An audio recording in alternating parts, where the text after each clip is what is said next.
황금거위 여러분 안녕하십니까? 성공하는 사람들의 7가지 습관 리뷰를 오늘부터 본격적으로 진행할 예정입니다. 황금거위 여러분의 지속적으로 황금알을 낳는 데 도움이 되었으면 하는 마음으로 진행해 볼까 합니다. 일부 패러다임과 원칙들, 내면으로부터 시작하라. 스티븐 코비는 이 책의 서두를 내면으로부터 시작하라라는 주제로 시작을 합니다. 이게 정말 대단히 중요하고요. 세븐헤빗 접근 방식의 첫 번째, 인사이드 아웃. 이게 얼마나 중요하면 시작부터 내면으로 시작하라라고 시작하겠습니까? 이 의미를 정말 중요하게 잘 새기셔야 합니다. 스티븐 코비는 수십 년 동안 기업체, 대학, 그리고 단체, 가족들을 대상으로 컨설팅을 진행하면서 외형적으로는 꽤 성공하신 분들이 내적으로는 또는 개인적으로는 일체감과 효율성을 느끼지 못한다든가 타인과의 건전한 관계를 발전시키지 못한 그런 어려움 때문에 고통받고 있는 것을 많이 발견했다고 합니다. 그래서 그런 일부 사례들을 소개하는데요. 예를 들어서 수년에 걸쳐 사업적으로나 직업적으로 성공을 거두었으나 그 사이 가족 또는 가정생활을 희생시켜 나머지 이제 와서 돌아보니 그런 출세와 성공이 그렇게 큰 의미가 있었던가 하는 회의감이 든다는 분도 있었다고 그래요. 또 나는 금년 들어 새로운 식이요법을 5번째나 시작하고 있고 또 체중을 줄이기 위해 정보를 탐색하고 있는데 목표를 세워서 번번이 시도하기는 하지만 실패한다는 것이죠. 이제는 자기 자신을 믿을 수조차도 없는 지경에 빠졌는데 어떻게 해야 될까요? 라고 묻는 사람들도 많다는 겁니다. 또 나는 최고의 회사를 만들고 싶어서 CEO 교육, 훈련 이런 것들을 끊임없이 받고 있는데 정작 내 직원들은 애사심이 없어 보여서 어떻게 할지 몰라요 라고 묻는 CEO들도 있었다는 겁니다.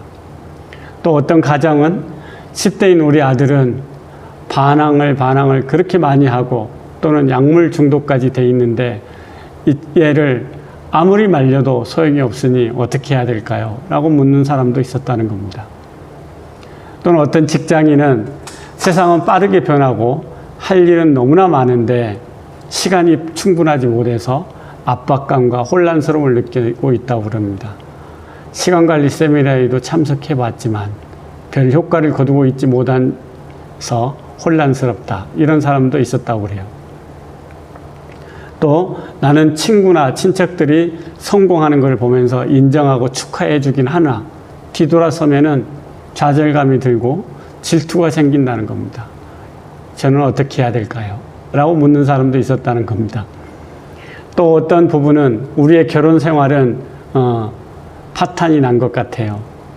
우리는 서로를 사랑하지 않고 있습니다. 심리 상담을 받아봤지만 별반 뾰족한 수가 없네요. 어떻게 해야 될까요? 라고 묻는 사람도 있었다는 겁니다.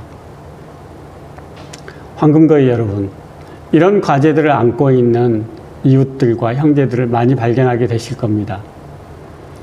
이런 심각한 문제들은 임기응변식의 처방으로 해결할 수 없다는 것을 여러분들도 너무나 잘 알고 계실 겁니다. 그래서 코비는 이런 문제를 바라보는 시각, 즉 내가 어떻게 이런 과제를 바라보고 인식하고 있는가를 먼저 점검해 보라는 의미에서 내면으로부터 시작하라는 주제를 가지고 이 책을 써내려가기 시작합니다. 굉장히 실질적인 사례로 자기 가정의 문제를 하나 들고 나옵니다. 코비는 아들 중에 하나가 학교에서 큰 어려움을 겪고 있었다고 합니다. 그는 학교 성적이 신통치도 않았고 시험을 볼 때는 문항의 지시조차 잘 문맥을 파악하지 못했으니 성적이 좋을 리가 없었고 게다가 그는 사회적으로 미숙하여 가족들을 당황하게 만들기도 했고 키가 작고 깡말랐고 운동신경도 발달하지 못해서 야구를 하면 엉망이었다고 그래요. 그래서 그의 아내 샌드라와 코비는 적극적인 사고 기법을 활용하여 그를 도우려고 했습니다. 할 수 있다. 할 수 있다.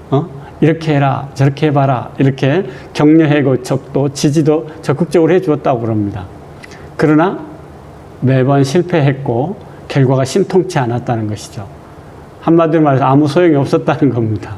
그런 노력들이. 이런 어려움을 겪고 있을 즈음에 코비 박사는 지각에 관한 연구를 하고 있었다고 합니다. 그러니까 지각, 사건과 사물을 어떻게 인식하고 있느냐에 관한 것이죠. 지각은 어떻게 형성되는가? 사물을 볼 때 지각이 어떤 영향을 미치는가? 나아가 우리가 보는 방식이 행동에 어떤 영향을 미치는가 등에 대해서 큰 관심을 가지고 마침 연구를 하고 있었다는 겁니다. 그런 연구들을 하고 있는 과정에서 코비는 이런 걸 깨달았다는 겁니다. 아하, 우리에게 보이는 세상뿐만 아니라 우리가 세상을 어떤 렌즈를 통하여 보고 있는지를 파악해야지만이 문제를 해결할 수 있구나 하는 것이라는 것입니다. 왜냐하면 이 렌즈 자체가 세상에 대한 우리의 해석을 이미 좌우해버리기 때문에 그렇습니다. 이게 되게 중요한 문제거든요, 이거.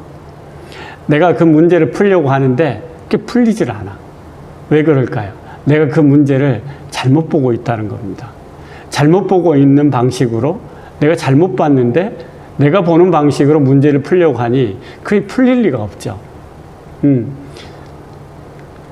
그 문제를 다른 방식으로 또는 새로운 방식으로 보지 않는 한 그 문제는 풀리지 않는다는 겁니다. 그래서 코비는 아들에 관한 문제를 새롭게 보기 시작했다는 겁니다. 그래서 자기 부부가 아들에 대해서 어떻게 보고 있는가를 다시 한번 점검해 봤다는 것이에요. 자기의 렌즈를 다시 점검해 봤다는 겁니다. 이건 정말 지혜롭고 현명한 접근입니다.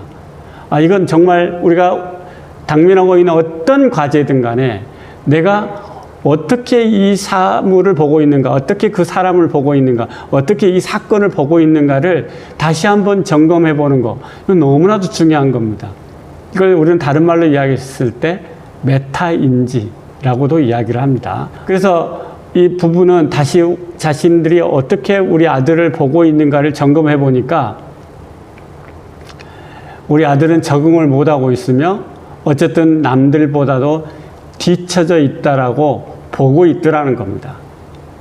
우리 아들이 적응을 잘 못하고 있고 미숙하고 남들보다 뒤처져 있다라는 식으로 완전히 그 렌즈로 우리 아들을 보고 있다는 거죠.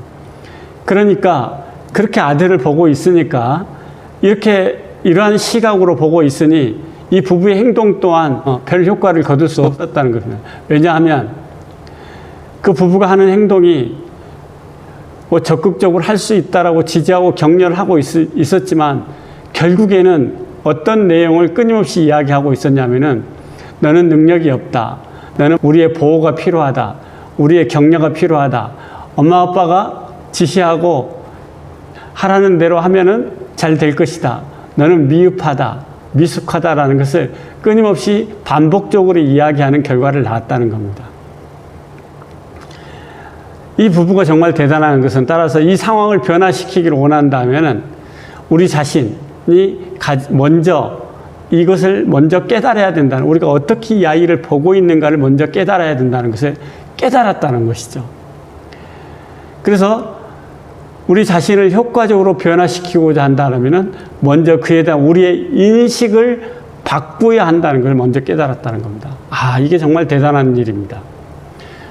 정말 우리가 당면하고 있는 수많은 과제들을 우리가 그 과제를 어떻게 바라보고 있는가를 점검하지 않은 채 내가 바라보고 있는 방식으로 그 문제를 해결하려고 드는데 하면 할수록 아무리 노력을 해도 그 문제가 풀리지 않는 경우를 많이 본다는 것이죠. 그래서 내면에서 시작하라는 이야기는 뭐냐면요. 내가 그것을 어떤 시각으로 바라보고 있는가를 점검하라는 이야기죠. 다른 말로 이야기하면 렌즈 없이 바라봐야 된다. 렌즈를 벗고 밝은 눈으로 바라봐야 된다는 것을 이야기한다는 것이죠. 그래서 이 부부가 아들을 보는 시각, 아들을 보는 지각, 우리가 어떻게 그 아들을 보고 있는가에는 그 아들에게 우리가 어떻게 행동하는가를 결정하는 데 영향을 미친다는 것이죠. 내가 그렇게 보고 있으니 그렇게 행동할 수밖에 없는 것이죠.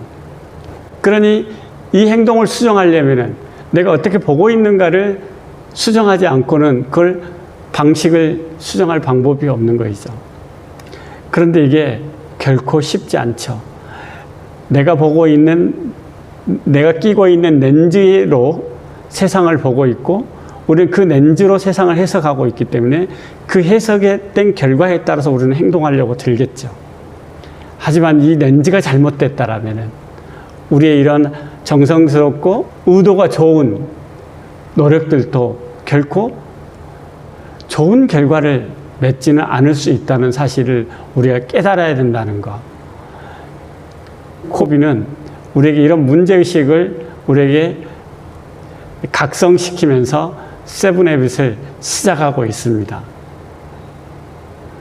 한국과의 여러분, 여러분의 렌즈를 재점검해야 된다는 이 메시지가 세븐해빗의 첫 번째 메시지라는 사실을 명심하시기 바랍니다. 이것은 이후에 세븐해빗의 모든 측면에서, 모든 과제에서 가장 기본적인 명제로서, 전제로서 깔려 나가면서 이 과제가 해결되지 않으면 다른 그 무엇도 해결되지 않는다는 것을 우리에게 알려주는 바입니다. 다음 시간에 좀 더 한 걸음 한 걸음 내면에서 시작해서 어떻게 우리의 패러다임을 점검하고 우리의 렌즈를 재점검해야 되는지를 알아보도록 하겠습니다.